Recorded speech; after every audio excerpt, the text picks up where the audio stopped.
నమస్తే, welcome to our channel. నేను సిరి. కాదేది కవితకు అనర్హమనే నానుడి అందరూ వినే ఉంటారు. ఇప్పుడు దాన్ని కొంచెం మార్చగలిగితే కాదేది ప్రచారానికి అనర్హం అని చెప్పుకోవాలి. ఎందుకంటే ఈ రోజులలో ఎవరితో ఎంత వర్కౌట్ అవుతుందో చెప్పడం చాలా కష్టం. అందుకే అంది వచ్చిన ప్రతి అంశాన్ని అందిపుచ్చుకోవాలని అర్రలు చేస్తుంటాయి రాజకీయ పార్టీలు. ఇందులో ఎవరికి ఎవరు తక్కువ కాదు. అయితే అందరికంటే కాస్త ముందుగా ఇంకా చెప్పాలంటే అడ్వాన్స్డ్ గా ఉంది వైసీపీ పార్టీ.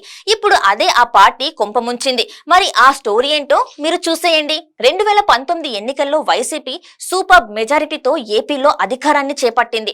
ఆ ఎన్నికల్లో వైసీపీకి 100 కంటే ఎక్కువ సీట్లు వస్తాయని అనుకున్నారు అంతా. యాక్చువల్ గా వైసీపీకి కూడా అదే అనుకుంది. సీఎం జగన్ కూడా తమ పార్టీ అధికారంలోకి రావడం పక్కా అని 100కు పైగా సీట్లు వస్తాయని భావించారు. కట్ చేస్తే ఏకంగా 151 సీట్లు వచ్చేశాయి. ఇది జగన్ కే కాదు, మొత్తం ఏపీకే షాక్ ఇచ్చింది. అయితే ఇంతటి విజయం వైసీపీకి ఎలా వచ్చిందని బేరేజు వేసుకుంటే చాలా కారణాలు కనిపిస్తాయి. అందులో ప్రధానమైనది సోషల్ మీడియా ప్రమోషన్. గత ఎన్నికల్లో వైసీపీ సోషల్ మీడియాను బాగా నమ్ముకుంది, విపరీతంగా ప్రచారం చేసింది, అందుకు తగ్గట్టుగానే ఖర్చు పెట్టింది, ఖర్చుకు తగ్గ ఫలితం కూడా వచ్చింది. ఇది ఇప్పుడు మరోసారి సోషల్ మీడియాని విపరీతంగా వాడాలని డిసైడ్ అయింది. అందులో భాగంగానే సజ్జల కుమారుడు సజ్జల భార్గవ్ కు వైసీపీ సోషల్ మీడియా ఇన్ఛార్జ్ బాధ్యతలు అప్పగించింది. అంతవరకు బాగానే ఉంది. అయితే సోషల్ మీడియా ప్రభావం గురించి తెలుసుకున్న టీడీపీ కూడా తమ వింగ్ ని గట్టిగానే మోహరించింది. సోషల్ మీడియాలో ఇరు పార్టీల మధ్య వార్ ఆఫ్ వర్డ్స్ జరుగుతూనే ఉంటాయి. అయితే రీసెంట్ గా వైసీపీ సోషల్ మీడియా మరో అడుగు ముందుకు వేసింది.